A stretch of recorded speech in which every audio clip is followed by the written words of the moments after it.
pernah saya kasih ke Anda ya. Ini saya perlu saya share screen dulu ya.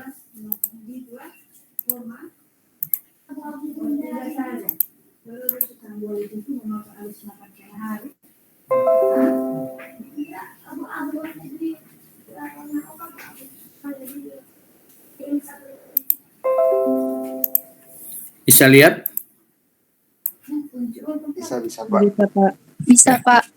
Ya, ini materi ini pernah saya kasih di Anda ya.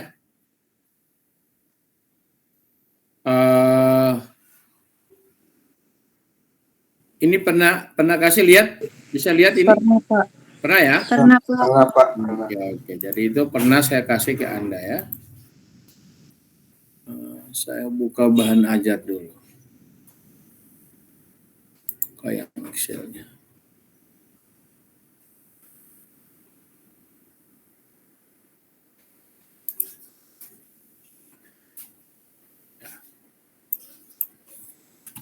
Ini juga pernah tahu Mbak, materi ini ada ya? Yang power, yang bahan ajar ya, saya pernah kasih ya. Halo? Iya Pak. Nah, ini di sini ada materi garis pengaruh yang perlu saya ulangi. Kemudian nanti kita masuk ke materi kita selanjutnya tentang garis pengaruh untuk rangka batang. Rencana sebentar malam saya mau kasih kuliah tambahan. Bisa nggak? Bisa Pak. Oke, makasih banyak. Kalau bisa, oke, insya Allah kita sebentar malam kita lanjut ya. Ini mungkin saya mohon maaf kalau ngajarnya hanya sampai jam 10.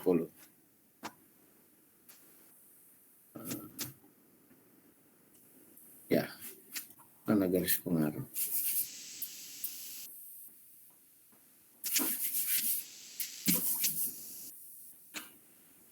Ya, jadi garis pengaruh untuk struktur statis tertentu. Deskripsinya demikian ya. Analisis garis pengaruh struktur tertentu, kita menceritakan tentang menghitung reaksi peletakan akibat beban berjalan prinsipnya ya, prinsipnya untuk beban berjalan. Kalau beban statis ngapain pakai garis pengaruh, nggak perlu. Beban tetap tidak berjalan tidak perlu, jadi tujuannya beban berjalan. Pada dasarnya semua beban kita, gedung kita itu hampir tidak ada yang gedung itu yang tidak ada beban berjalannya ya, namanya beban hidup. Cuman di beberapa kasus beban itu kita bisa idealisasi menurut kita punya standar bahwa itu bisa diidealisasi sehingga bisa dianalisis secara statis ya, bisa dihitung secara statis. Contoh kalau bangunan gedung itu di situ ada beban hidup yang beban hidup bisa dianalisis sebagai seperti beban statis ya, beban yang tidak bergerak. Nah, itu sudah ada standarnya dan sudah disepakati oleh para ahli, itu sangat konservatif hasilnya. Jadi itu bisa diterima. Tetapi pada kondisi-kondisi tertentu tidak mungkin itu diterima. Contoh misalnya kalau kita punya jembatan itu kendaraan berat itu akan melewati jembatan, sehingga itu cukup bahwa garis pengaruh sangat menentukan, sangat menjadi variabel yang harus dipertimbangkan untuk dihitung, dianalisis gitu dengan cara garis pengaruh. Kalau tidak, kita akan mendapatkan struktur yang bisa jadi strukturnya menjadi tidak ekonomis, atau kebalikannya, kalau tidak ekonomis mungkin resikonya hanya biaya yang menjadi mahal. Tetapi yang jelek itu kalau ternyata itu akan sangat berisiko terhadap struktur kita, bisa akan terjadi kegagalan. Nah, itu yang tidak sangat kita harapkan gitu ya. Pada dasarnya secara teoritis bahwa kita belajar analisa struktur itu tujuannya adalah agar yang kita analisis ekonomis dan kuat. Ya.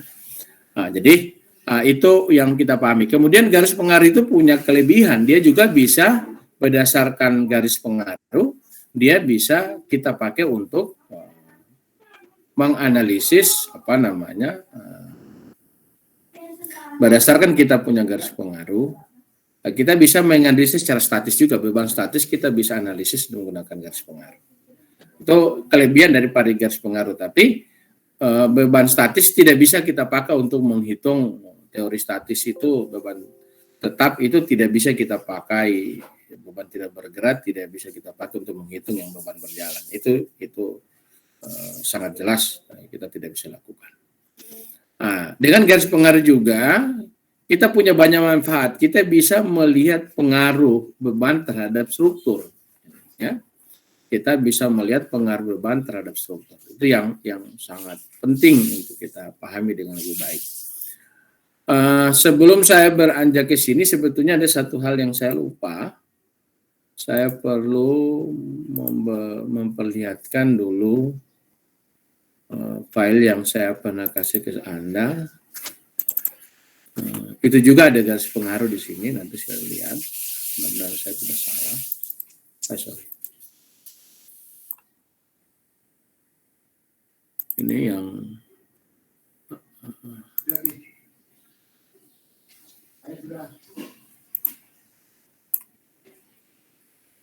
ini untuk metode section ini adalah metode Ritter yang kita pahami, ya.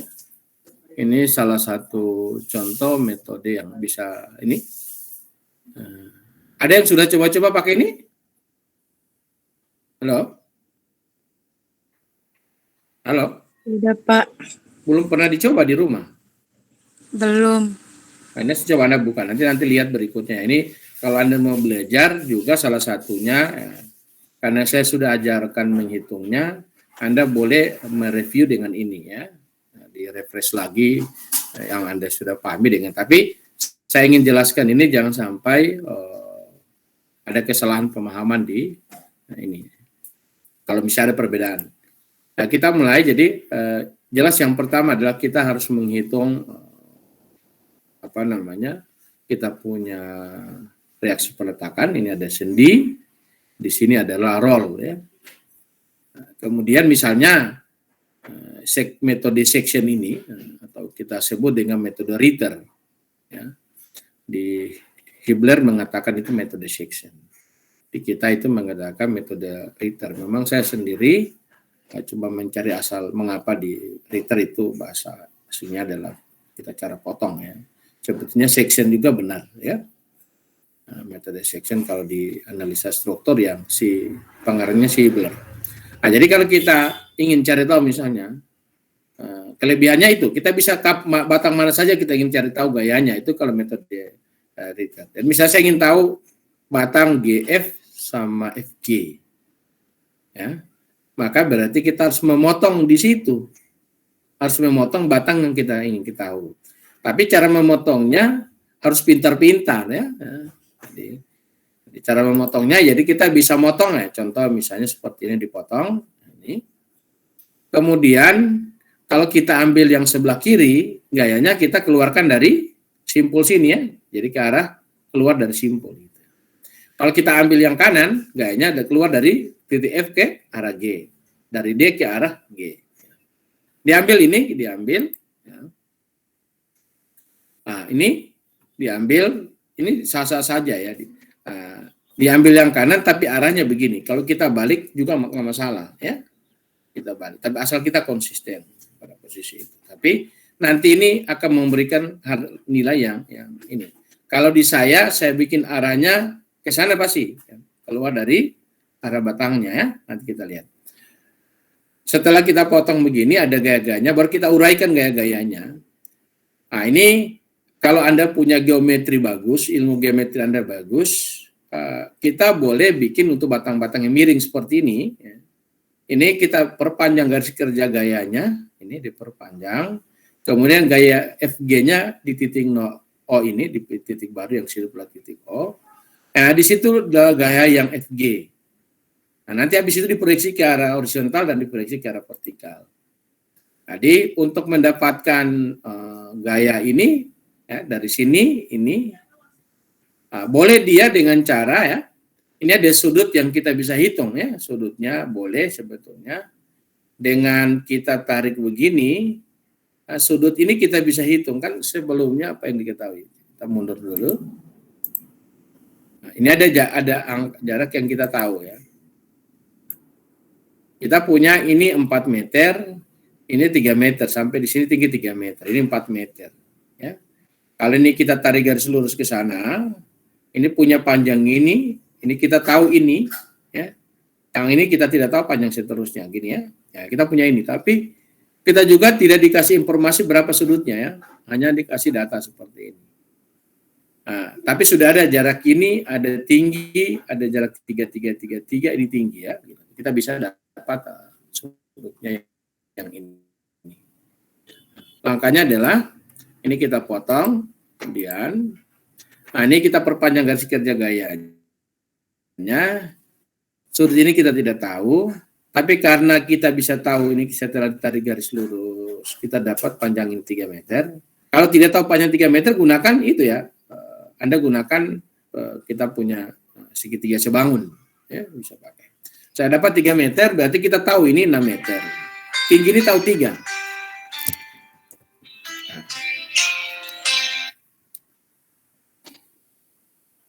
Assalamualaikum. Sudah sehat? Tidak apa-apa 3 sud?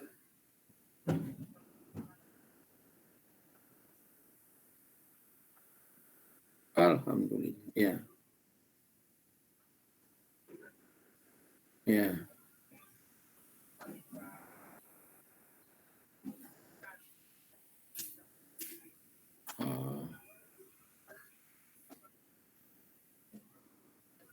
Berarti kasun ada batahan di setir ya, tidak kan cuma itu ya, cuma bukan karena itu toh. Beda kan kalau ada tabrakan atau apa kan.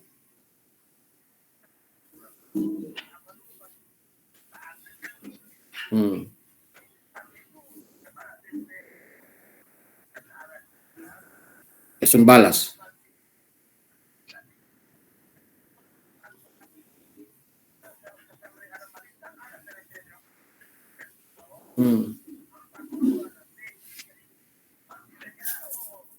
Malam.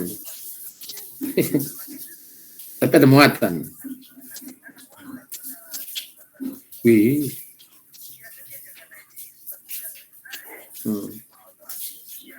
Allah.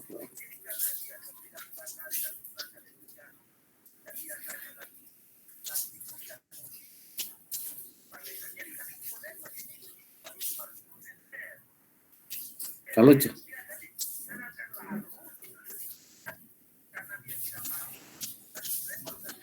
atas.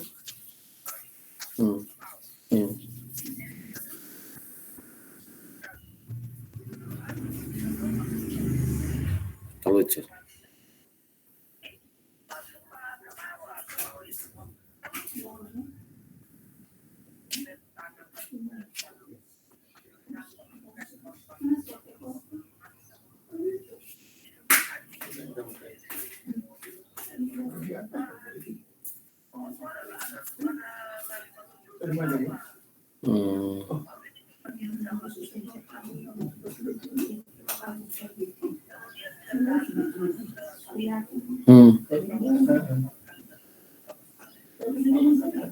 masuk di atas yang memiliki status seperti di atas.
Hmm.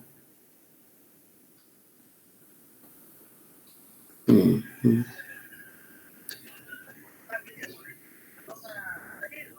Hmm.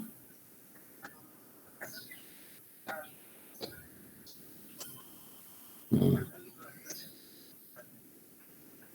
So, tidak asuransi atau so, tidak asuransi. Tiada asuransi.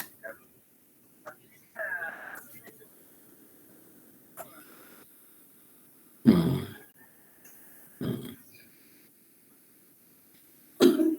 Hmm. Hmm.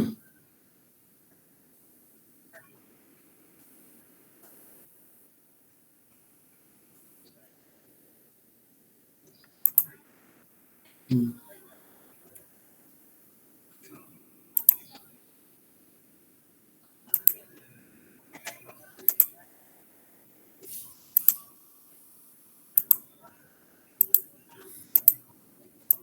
Hmm. Hmm.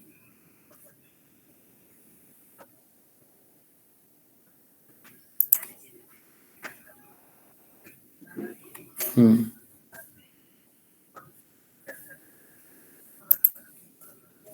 Hmm.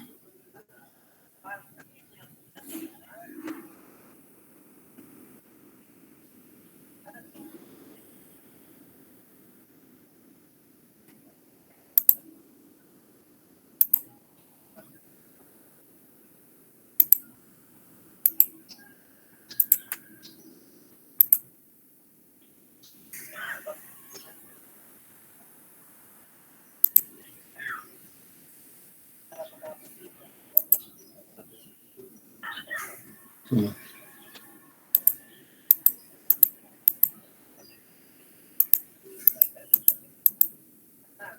Hmm. Hmm. Hmm.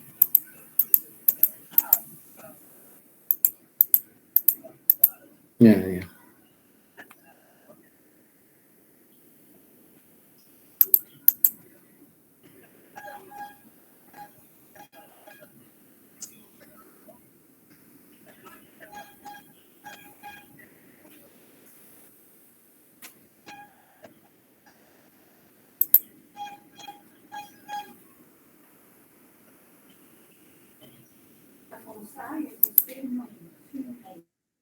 Hmm.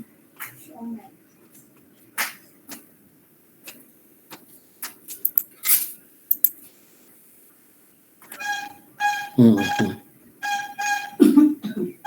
Hmm. Tidak kan, tidak. Kalau itu kan sudah selesai kan, sudah selesai. Kalau kebuyung kan tidak, biar saja, tidak usah pikir. Tidak begitu kalau kasus tidak boleh, tidak begitu. Artinya tinggal kondisi begitu sudah selesai. Kalau orang biarlah orang bicara berpikir, yang penting itu sudah selesai.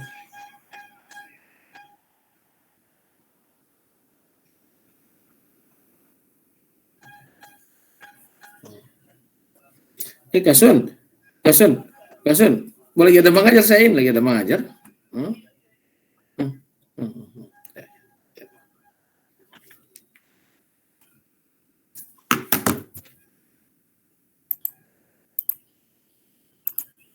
Ya maaf ya, saya tadi mengangkat telepon karena apa namanya, kakak saya kecelakaan di mobil.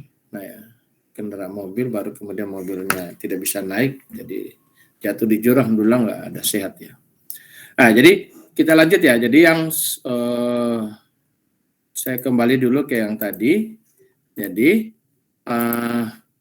kelebihan return kita batang mana saja kita suka hitung bisa. Jadi kalau ini kita potong seperti ini, caranya adalah, nah ini sudut ini kita tahu ini bisa dihitung pakai segitiga sebangun. Jadi segitiga sebangun yang Anda gunakan itu begini. Jadi ini kita tarik garis lurus ke sana, terus sampai di sini. Kemudian ini, nah kita punya tinggi, kita punya ini 3 meter, ini 3 meter, ya. Nah, kemudian kita bisa menghitung yang sana, pakai perbandingan segitiga sebangun. Nah, dengan menggunakan perbandingan segitiga sebangun, kita bisa dapat panjangnya. Nah, begitu juga sudut, kalau yang sudut ini kan mudah langsung, ini 4,5 berbanding 3 tangen, nah sudah didapat besar sudutnya. Jadi ini didapat sudutnya, ini dapat 3 meter, kemudian sudut itu diperoleh sebesar tangen 4,5 ya, berbanding tingginya 4,5 ya, atau pakai tinggi juga boleh. Tinggi juga boleh ya. Nah, jadi menggunakan adalah tinggi yang 4,5 dibagi dengan 3 dapat ya, ini maaf yang ini 4,5 berbanding 3. Yang ini adalah 3 berbanding 6 atau 4,5 berbanding 9.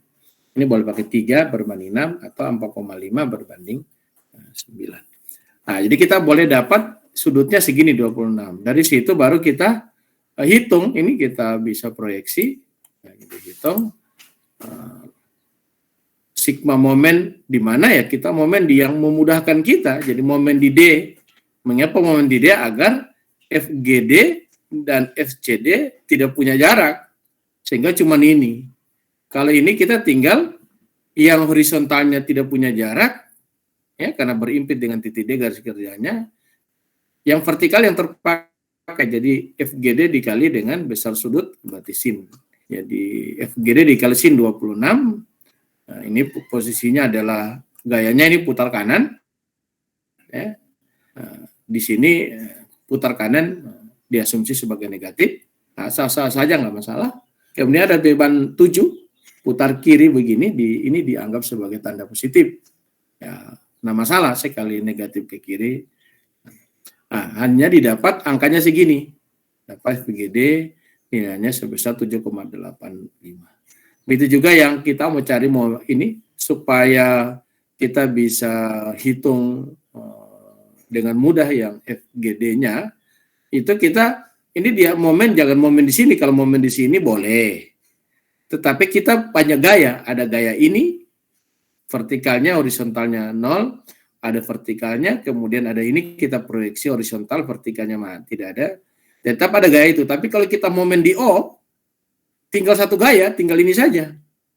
Jadi ini kalau ke sini kita proyeksi horizontal dan vertikal yang bernilai, kita momen sini menjadi mudah.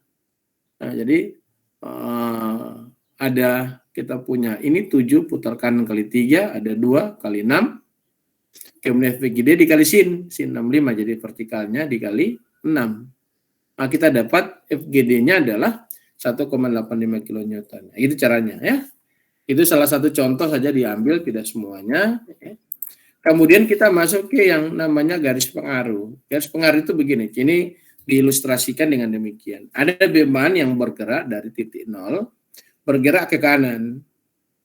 Nah, kalau dia bergerak ke kanan, maka ini dicoba diilustrasikan dengan, kita hitung tadi bebannya berada di 0. Tentu kalau beban berada di titik, jadi X sama dengan 0 di titik A, tentu B tidak memikul apa-apa ya. Tentu B tidak memikul apa-apa. Nah, sekarang ketika beban ada di sini, berapa yang diterima oleh AY? Nah, AY akan menerima sebesar 1 ya. Kalau kita momen di B, ya, maka AY dikali 10 kurang 1 kali 10, kemudian jadi AY kali 10 ditambah 1 kali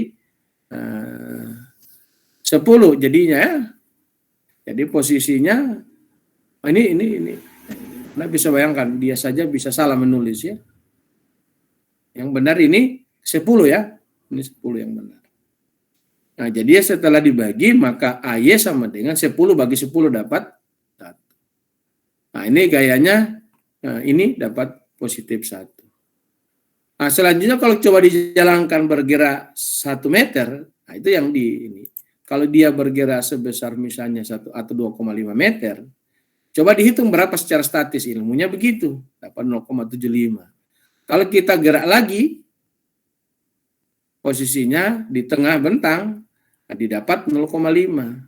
Dikasih gerak lagi yang ke 1/4, 3/4-nya di sini, 7,5, dapat 0,25. Sampai di titik B, beban itu bergerak, didapat angkanya menjadi sebesar 0 di AY. Jadi kalau kita hubungkan itu berupa garis pengaruhnya yang ini. Titik-titik ini coba digambarkan. Sehingga yang kita lakukan adalah kita cukup tahu saja di ujung sini berapa dan di sini sama berapa. kita tekuk garis. Nah, ini angka-angka ini sekedar untuk membentuk pemahaman kita. Begitulah cara kita sebetulnya. Bebannya beban bergerak, tapi caranya cara statis sebetulnya. Sigma momennya pakai cara statis. Karena kita anggap dia diam, ya. Yang menjadi itu karena kita mengambil pada jarak X-nya. X-nya itu berubah-ubah. Jadi kita bisa gambarkan garis pengaruhnya seperti demikian berupa garis ini. Ini beban berjalan, kalau kita lihat ya, Anda bisa lihat, saya ulangi. Kalau kita kerjakan ini, nah, kalau saya ini, ya, beban berjalannya gini nih, sambil jalan kanan bergerak gini. Ya, jadi berupa garis linear di mana AY-nya menjadi sama dengan 1/10 kali X. Itulah cara garis pengaruh ya, itu ilustrasinya ya. Kita coba masuk kalau ada yang lain. Nah, ini kita tidak masuk ke yang ini ya, qualitative influence lines. Kita tidak masuk ke sini karena kita masuk pada struktur-struktur yang sifatnya sederhana. Tapi saya tetap ini cerita dulu ini supaya ini bagusnya kan bebannya kita lihat bergerak sehingga bagus untuk visualisasinya. Jadi kalau kita punya ini beban mau bergerak dari kiri ke kanan, ditanya AY berapa. Ya.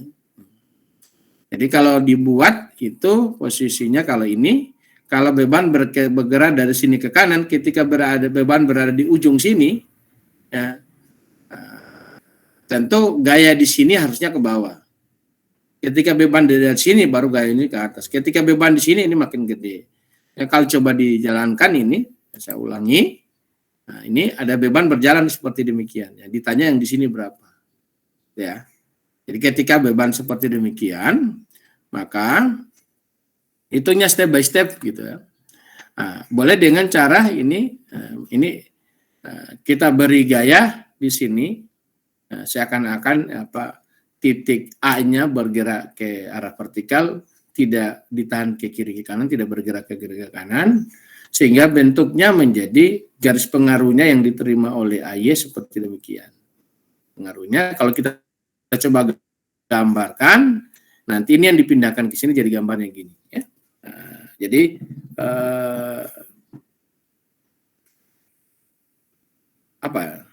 Ini metode yang sangat baik untuk Anda pahami kalau struktur seperti begini ya. Nah, jadi kalau kita begini dibikin defleksi ke arah sana sebesar satu satuan, ya, berarti sebesar 1 ini kalau ini sebesar 1. Ini ada defleksi ke sana, kemudian inilah bentuk garis pengaruh daripada AY-nya ya. Coba kita lihat lagi kalau kita punya ini ada sendi. Ini balok Gerber ya. Nah, kalau kita ingin cari tahu berapa VB-nya, ini VB-nya di sini, maka kita boleh pakai defleksi shape-nya, bentuk defleksi shape-nya begini kalau kita gambarkan. Jadi ini akan turun, ini naik seperti ini. Ya, ini ya. Ini sebagian agar gaya naik, ya, turun di titik sini, maka defleksinya seperti ini. Yang merah ini menjadi garis pengaruh, tinggal kita pindahkan ke kanan. Gini, jadi bentuk garis pengaruh dari ini demikian. Di titik sini, VB-nya di tengah, ya, VB-nya di tengah yang dicari tahu. Garis pengaruh galintang di sini, maka gambarnya begini. Kemudian contoh yang berikutnya adalah kalau kita ingin cari momen di sini, garis pengaruh akibat beban berjalan untuk momen di titik B ini, yang titik ini, maka kita lakukan dengan cara ini juga defleksi. Jadi ini ke kiri tentu terangkat, ya, ini, ya. Nah, nanti ini menjadi kalau kita pindahkan beginilah garis pengaruh menggunakan qualitative influence. Jadi garis pengaruhnya secara kualitatif bisa digambarkan dengan kita menggunakan model daripada defleksi. Jadi bentuk defleksinya maka kita bisa gambar. Ini sekadar menuntun pemahaman kita terhadap garis pengaruh. Saya kira itu tidak ada lagi influence, tidak ada. Kita masuk ke ini ya. Secara ini saya sudah buat bahan ajarnya untuk bisa Anda baca. Jadi langkah pertama adalah kalau kita mau menghitung, kerjakan beban satu satuan sejauh X, artinya nanti X itu berubah dari 0 sampai dari awal hingga akhir ya, pada masing-masing interval sesuai dengan garis pengaruh yang akan dihitung. Jadi kalau kayak tadi, jadi misalnya contoh ini, nah jadi kita tempatkan misalnya kan, ini ada berapa kondisi yang akan terjadi. Kondisi sebelum peletakan, yaitu segmen sendiri. Kemudian setelah peletakan, dari peletakan sini sampai peletakan yang A, itu kondisi lain. Kemudian dari A sampai A itu kondisi lain. Sehingga nantinya kita akan peroleh garis pengaruhnya seperti demikian. Nah, walaupun ini nanti linear. Tapi contoh kalau kondisi ini, berarti kita ada kondisi dari sini sampai sendi, dari sendi sampai sendi lagi, sampai roll, dari roll sampai tengah, dari tengah sampai ini. Itu segmen yang dimaksud dengan bahasa saya bahwa kerjakan beban satuan sejauh X pada masing-masing interval sesuai dengan garis pengaruh yang kita hitung. Kemudian hitung reaksi dengan menggunakan prinsip keseimbangan. Yang ketiganya adalah hitung besarnya garis pengaruh pada titik-titik kritis. Jadi kita hanya butuh titik-titik kritis. Jadi titik kritis itu di mana? Ya, itu cuma di sini, di ujung sini, di peletakan, ini peletakan sini. Kalau ada seperti ini, nah, titik kritisnya di peletakan, ini ada sendi untuk gerbernya, sendi tambahannya ada di peletakan rollnya, kemudian di ini yang ingin dihitung, nah, sampai di titik ini. Gitu. Sehingga kalau kita coba lihat gambarnya, menjadi gambarnya begini ya. Jadi titik-titik perubahan cuma di nol sini, di atas itu, di sini, di sini. Ini yang kita perlu tahu. Nah, jadi itu yang kita perlu hitung cukup di titik yang kita ingin tahu. Kemudian setelah itu baru kita gambar garis pengaruh. Dengan demikian ketika sudah gambar garis pengaruh, kita tahu perilaku strukturnya. Oh, kalau beban kita di sini, masih di sini, oh ini menderita, di sini peletakan menderita kecil gitu. Tapi makin dia ke sini, kita akan menderita makin besar. Ya. Nah, kalau kita misalnya contoh, kita bikin beban berjalan itu, kita ilustrasikan seperti beban tetap. Kemudian kita hanya kerjakan misalnya supaya besar, kita kerjakan di tengah-tengah sini. Kalau kita kerjakan di tengah-tengah sini, peletakan ini akan dapat kita desain dengan beban yang lebih kecil yang dia bisa pikul. Karena nanti cuma di sini, di tengah ini. Pada sesungguhnya bahwa, tunggu dulu, kalau beban berjalan sudah sampai di titik A, dia akan menderita paling besar. Di ujungnya, sampai di ujung dari balok ini, akan menderita jauh lebih besar di AY-nya. Nah, itu kalau kita salah, maka akan berpengaruh pada hasil desain yang kita punya. Gitu. Itu juga kita mau tahu berapa gaya lintang di sini, di titik ini, berapa gaya lintang akibat beban berjalan. Gitu.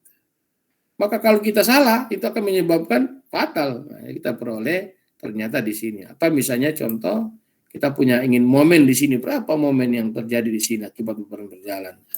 Nah, kalau kita bisa hitung dengan benar, maka akan jadi seperti ini.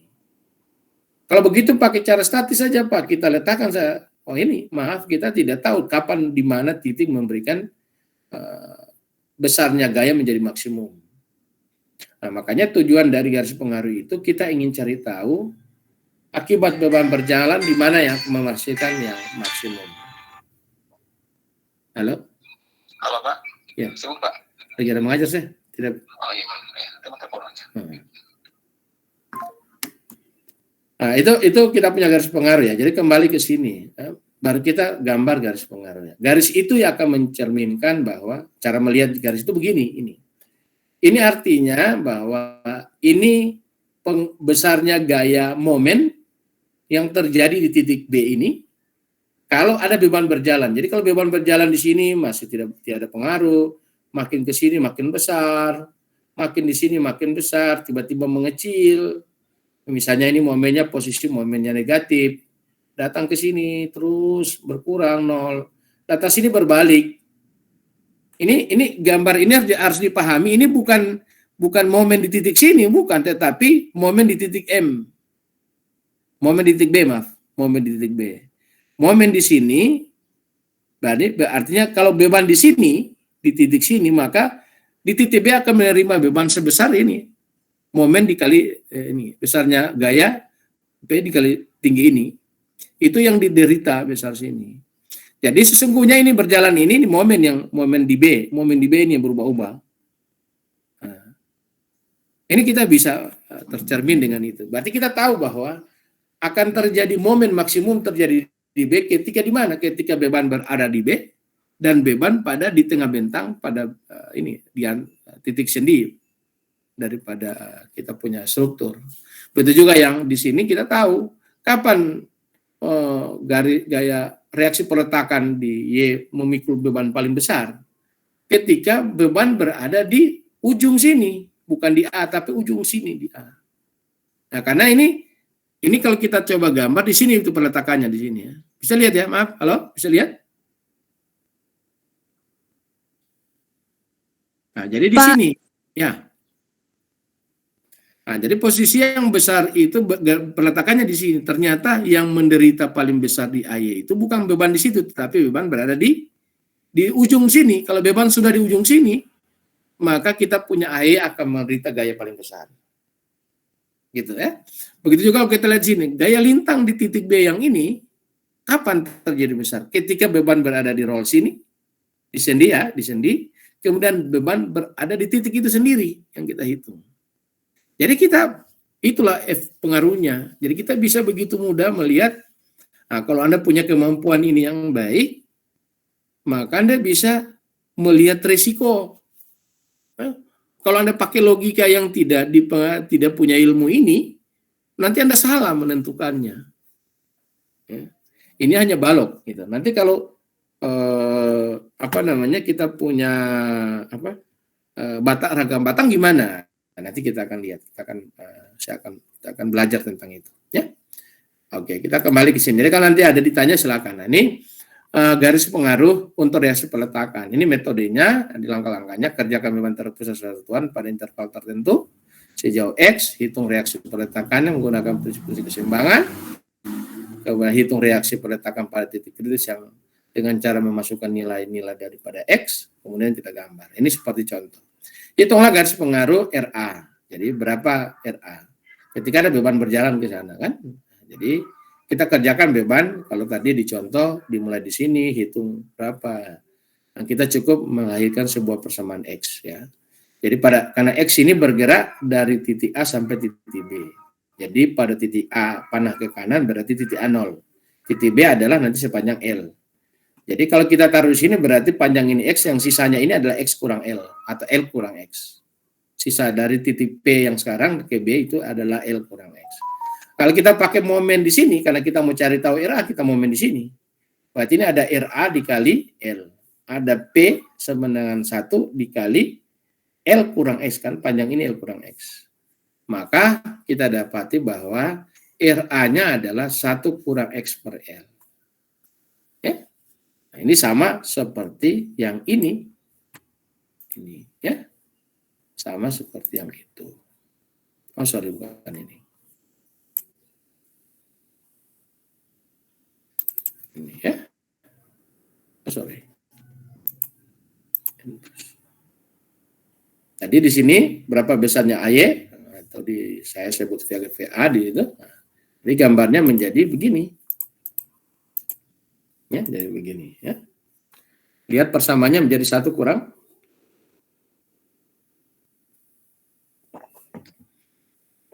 X per L. Kebetulan L-nya 10 jadi X per 10. Jadi kalau ini adalah 1 kurang X per 10. Ya tinggal X berapa kita mau. Kalau di sini X-nya sebesar L di titik B. Berarti L bagi L1, 1 kurang 1, 0. Memang kalau beban sudah di sini mana-mana ada RA merasakan beban memikul. Tidak. Karena pasti dipikul oleh RB. Tapi kalau geser sedikit ke kiri dari titik B, ini akan menderita, tetapi yang lebih menderita RB. Ya. Nah, jadi kalau kita input X sama dengan 0 di titik sini tentu RA-nya 1. Pada X sama dengan L berarti beban P sudah di sini, maka yang diderita RA sama dengan ya. Kalau kita cari misalnya garis pengaruh di B, kita jalankan lagi. Nah, kita momen di mana? Kita momen di A. Supaya dapat RB. RB kali L min kemudian tambah P kali X. Sehingga diperoleh adalah RB sama dengan X berbanding dengan L. Ini. Ya, didapat adalah X berbanding L. Pada X sama dengan 0 berarti bebannya di sini. Berarti RB pasti tidak menderita. Nanti makin ke sini makin menderita, datang di B dia menderita paling besar. Sehingga kita sejauh L maka dia menderita sebesar 1. Nah, tinggal Bapak bebannya misalnya 1000 kali 1000, 1 kali 1000. Kalau beban bergeraknya 2 ton, tinggal 1 kali 2 ton, dapat 2 ton. Nah, itulah kita punya garis pengaruh.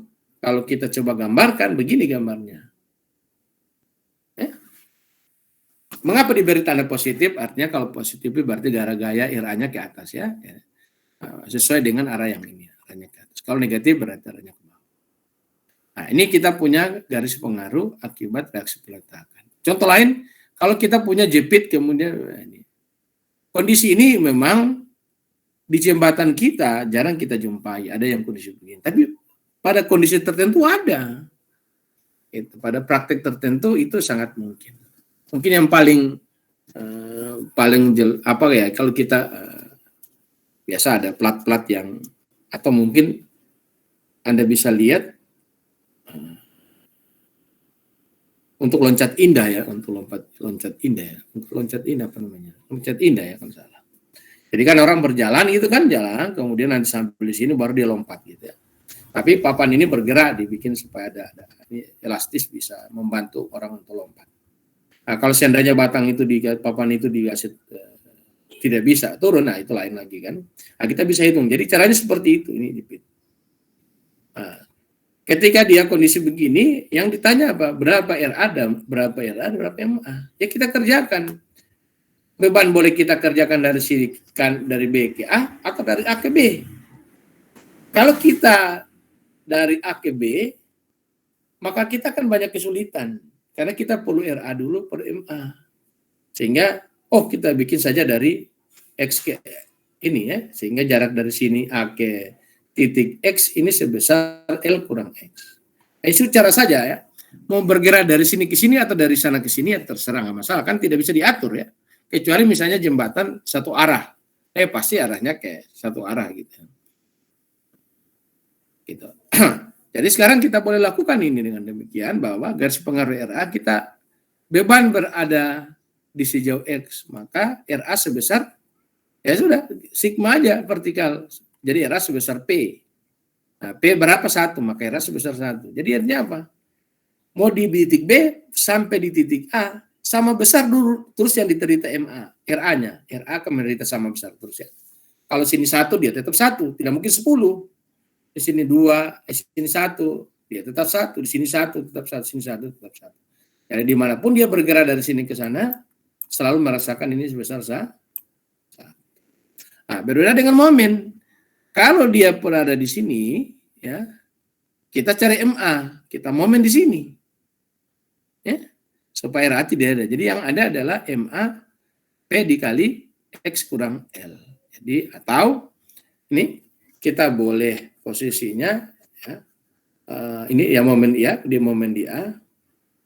Oh ini ada salah ya. Salah. Kayaknya salah. Baru tahu saya.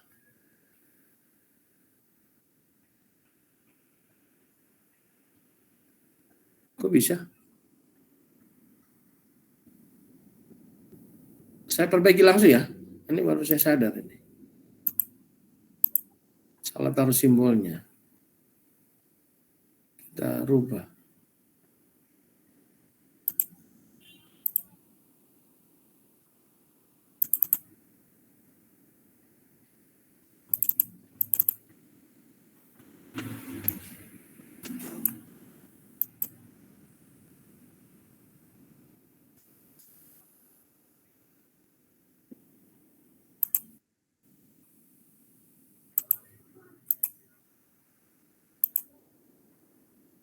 Ini jam 9 juga. Ya.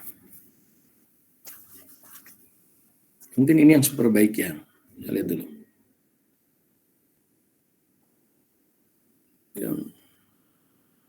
Ada yang 2020 ini, Pak Najar, saya batal. Ini yang sudah terbaru.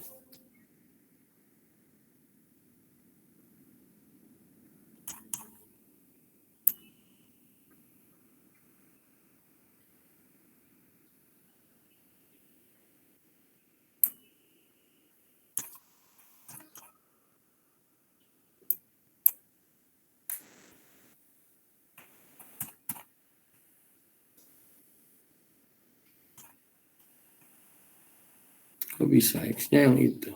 Terbalik gitu.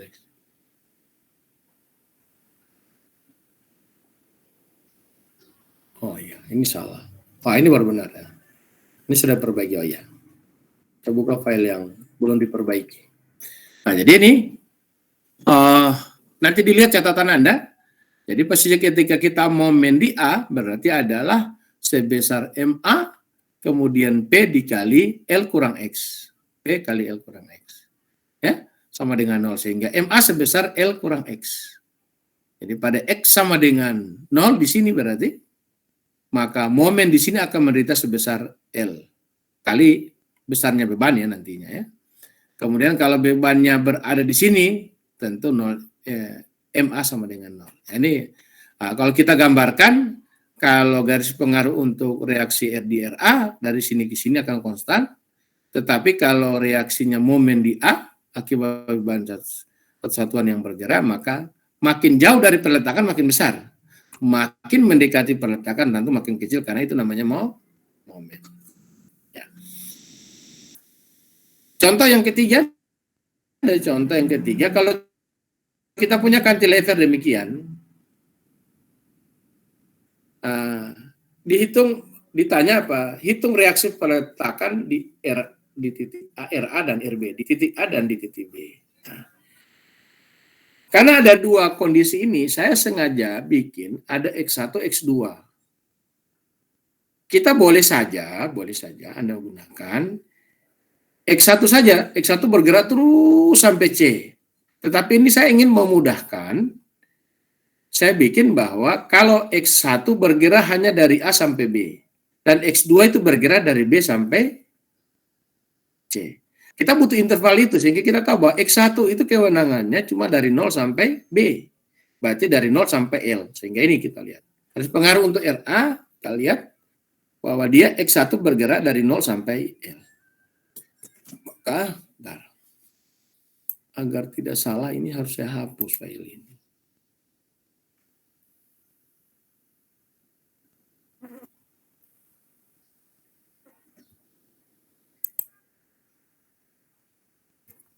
Ya, jangan saya adaptasi yang tidak dia.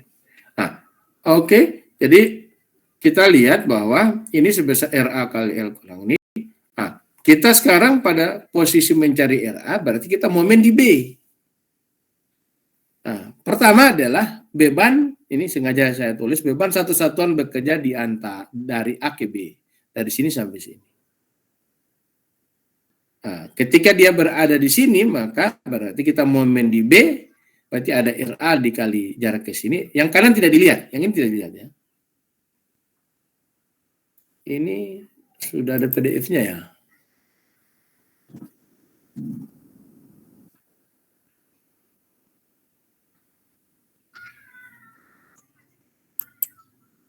Tahun 2021.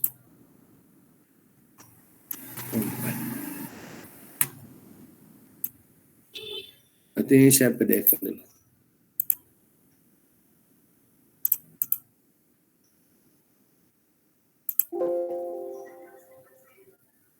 Oh, sudah ada. Ini.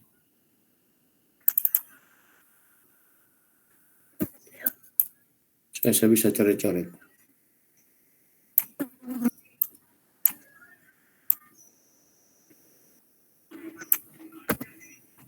Ya. Lihat ini.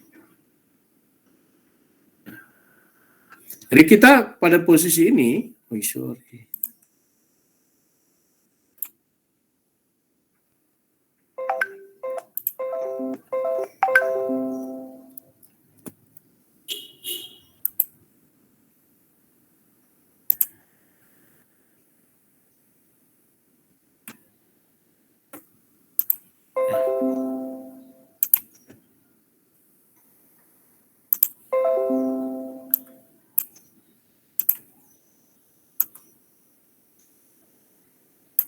Ya.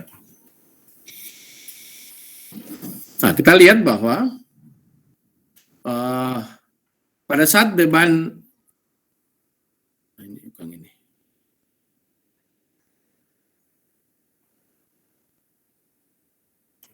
Sorry.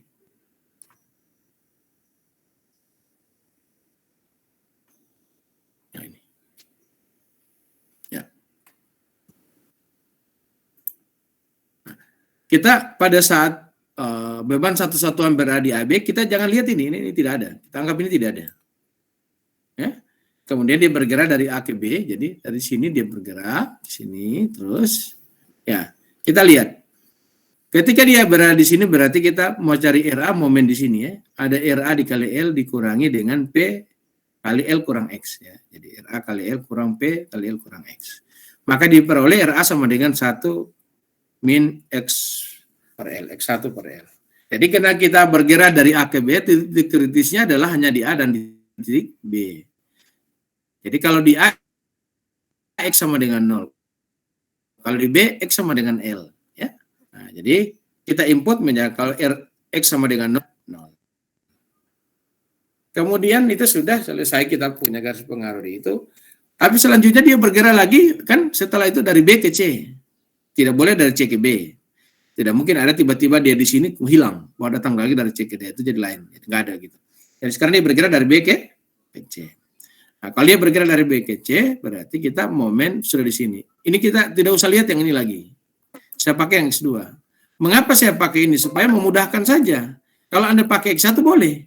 Jadi kalau kita RA yang kita cari, kita momen di B, artinya adalah RA dikali L, kemudian P dikali X tambah L atau L tambah X2. Ya, Pak. Nah, kalau X-nya sampai di sini, X1 kita pakai, X2 tidak tulis seperti ini, maka berarti kita lakukan adalah P dikali X1 kurang L. Jadi ini menjadi X1 kurang. Tapi supaya memudahkan, saya mulai dari sini saja, sehingga momen di sini tinggal P dikali X2. Maka kita dapat RA rumusnya min X per 2. Kalau kita hitung pada saat X sama dengan 0 berarti kan interval X0 itu dari 0 sampai L per 4. Dari sini sampai sana. Maka kalau kita input X sebesar 0, maka berarti dia X, kita punya RA di titik B sama dengan 0. Kemudian pada saat L sama dengan L per 4, maka RA di titik C sama dengan 1/4. Jadi RA pada titik C. Jadi artinya bahwa beban sudah di titik C, RA-nya berapa gitu. Jadi bahasanya diartikan begitu nih, RA di titik A, RA di titik A artinya sini. RA di titik B artinya beban sudah di sini. Maka didapat sebesar R di titik B lebih besar min 1/4. Sehingga kalau kita lihat gambarnya begini. Ya, ini gambarnya. Jadi kalau RA, kalau beban di sini, oh ini pasti besar. Makin ke sini dia 0. Datang ke sini, ini bukan menderita memikul beban, tidak. Justru kan kalau secara kita main ayunan, ini kita angka menjadi tambah gini dia. Karena ini dibebani. Kita angka. Sehingga gaya ini mesti ke bawah. Supaya ini tidak terangkat. Berapa besarnya ya itu. Jadi ya sehingga mengapa ini dapat negatif. Kemudian kalau kita hitung RB, sini. Berarti kita mulai RB, beban masih berada di sini. Jadi X bergerak dari 0 sampai L. X1. Kalau beban di sini, supaya dapat RB, kita momen di sini. Jadi tinggal ada RB dikali L, dikurangi P kali X1. Dapat segini. RB sama dengan ini. Pada X sama dengan 0, ya RB 0. Pada X sama dengan L, maka RB sama dengan 1. Begitu juga ketika beban sudah di sebelah sini, karena kita cari RA, enaknya kita momen di RB, momen di mana enaknya? Kita momen di sini enaknya ya. Jadi kita tidak lihat lagi, tinggal sana. Ada RB kali L, kemudian ditambah P kali L tambah X. Ya, L tambah X tambah L. Maka kita dapat bahwa di RB rumusnya menjadi reaksi RB 1 tambah X2 per L. Jadi kalau X sama dengan 0 berarti dia 1. X sama dengan L per 4 berarti dia 5/4. Sehingga gambarnya begini. Ya. Ini artinya bukan gaya di situ, bukan. Kalau beban sudah di sini, artinya bahwa kita punya reaksi di sini, RB-nya menderita sebesar 5/4 kali dari beban. Berapa yang dipikul? Kalau 100, 5 kali 100. Berarti 5/4 1,2. 1,25 dikali dengan beban 100 berarti malah 125 kilo yang dipikul oleh ini. Gitu, ya. Lebih besar, jauh lebih besar itu.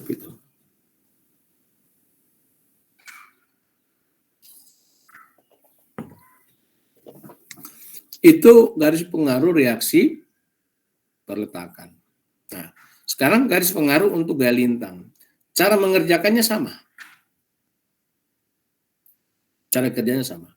Misalnya contoh, carilah gaya lintang di titik C. Nah, kalau di titik C berarti beban itu bergerak dari mana? Kalau beban bergerak dari A, tentu segmennya dari A ke C baru C ke B. Ya. Nah, kalau R berada di antara A dengan C, berapa gaya lintang di C? Nah, ini kita lihat. Nah, jadi kalau kita begitu, posisinya adalah kita hitung dulu reaksi peletakannya. Ya, ini reaksi peletakan sesuai yang pernah kita lakukan di sini. Hitungannya ya.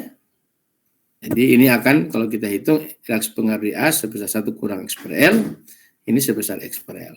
Jadi untuk yang ini diperoleh, ya ini L kurang X, ini X per L. Nah sekarang kita tinggal hitung. Dapat dari mana ini sebesar, ini kan momen di sini, RA dikali L, kemudian P kali L kurang X. Ya, sehingga RA sama dengan L kurang X bagi L. Ini sama dengan ini P kali X dibagi L. Ya, X per L. Nah, sekarang kita import.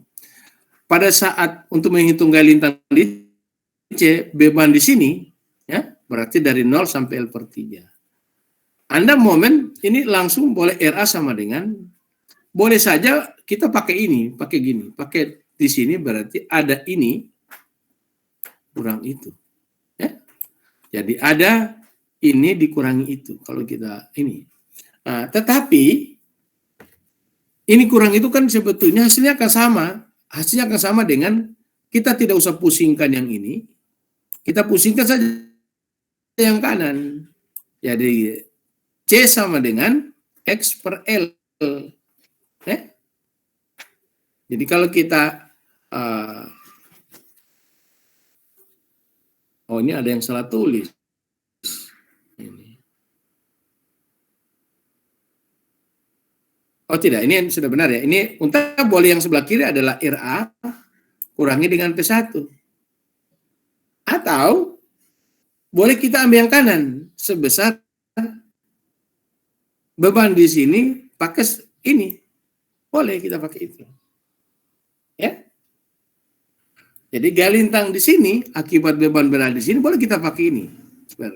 Nah, coba Anda lihat tapi kita hati-hati. Ke atas kalau kita pakai ini bertandanya kalau kita tinjau dari kanan ke kiri, ke atas itu adalah negatif. Maka tandanya itu menjadi X negatif X per L. Atau sudah kita ini saja berarti RA dikurangi 1. Jadi RA kurang P sama dengan 1. RA adalah 1 kurang X per L. Dikurangi 1 dapat min X per L. Padahal kalau kita ambil dari kanan lebih cepat. Ya. Jadi kalau beban di sini gaya lintang di C ambil yang kanan aja, nggak usah ambil yang kiri. Tapi kita hati-hati ini ke atas negatif X per L. Ada ya?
Oke, kita lanjut.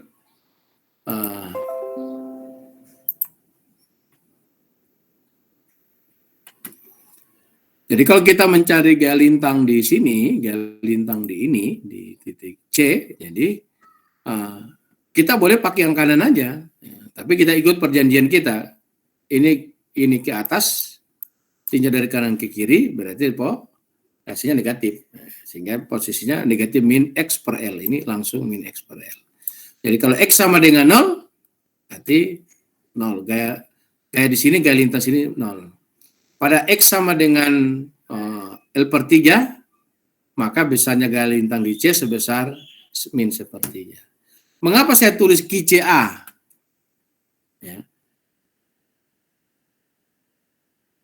Artinya untuk titik C sebelah A, gitu, dan titik C sebelah B, karena akan jadi gambarnya begini, garis pengaruhnya. Kemudian setelah beban berada di sini, ya, kita lagi lakukan hitung gaya lintang di sini bagaimana. Ya, boleh kita pakai yang ini, yang kiri aja. Jadi tidak usah beban di sini berarti sebesar L kurang X per L, ya, positif X kurang L per L. Jadi kalau kita bagi 1 kurang X per L, maka RA C ini sebesar ini. Kalau kita isi X sama dengan L per 3, dia 1 kurang L per 3. Kalau X sama dengan 0, maka dia 0. Tapi harus ingat, posisinya adalah nilainya menjadi positif, gambarnya menjadi begini. Kalau kita input, 2 per 3 positif, ini 0. Itulah garis pengaruh di titik C. Nah, kalau momen, sama cara berpikirnya, tinggal kita, kalau beban di sini, kita momen di C. Bersama RA dikali L per 3 dikurangi dengan P dikali L per 3 kurang X. Ya, L per 3 kan jarak sini dipakai. Tetapi paling gampang adalah kita ambil kanan saja yang ini. Kita momen di sini, nggak usah pusingkan yang ini, karena ini sudah benar. Berarti RB dikali 2 per 3. Ya? Jadi itu yang kita lakukan. Ini akan hasilnya sama. Lihat kalian. Ini kalau RB dikali dengan 2 per 3, putar kanan positif, ya, hasilnya kan 2X per 3 ya, ini. Jadi 2L per 3, ini. Menjadi L bagi L, tinggal 2X per 3, ini 2X per 3. Kalau kita ambil yang ini saja. Tidak usah yang ini. Boleh. Gitu ya. Nah, di sini saya ngambil dari sini. Mudahnya ambil yang ini, gitu. Kalau beban saudara di sini, kita ambil aja ini kali jarak ke situ. Momen positif L kurang X per L dikali sepertiga, L per 3. Jadi tinggal L kurang X per 3. Jadi kalau kita lakukan jadi begini sebetulnya, L per 3 ini kan sama kan. Kita pakai RA dikali ini dikali sebesar jarak sejauh L per 3 kali L per 3. Ini kali L per 3. Dapat segini. Kalau kita gambar beginilah garis pengaruh momen. Gitu. Saya kira saya cukupkan sampai di sini. Nanti garis pengaruh untuk beban akibat beban berjalan nanti kita akan bahas sebentar malam. Karena sebetulnya ini sudah pernah ya. Ya, ini sudah pernah saya jelaskan ya. Halo? Iya, Pak. Ini dulu waktu ada masih kurikulum belum berubah, ini sudah Anda pelajari di analisa struktur statis tertentu 1. Nah, saya kira kalau ada yang ingin ditanyakan silakan. Kalau tidak ada yang ingin ditanyakan, Anda baca lagi itu mau bahan ajar yang saya pernah kasih ke Anda, atau nanti saya kirim lagi ulang, tolong itu dipelajari, kemudian nanti malam kalau ada yang ingin ditanya, silakan ditanya pada malam hari, dan kita akan sambung kuliahnya untuk malam hari. Saya kira terima kasih, kalau tidak ada lagi yang mau ditanya, terima kasih atas perhatiannya. Assalamualaikum warahmatullahi wabarakatuh. Waalaikumsalam. Waalaikumsalam warahmatullahi Waalaikumsalam.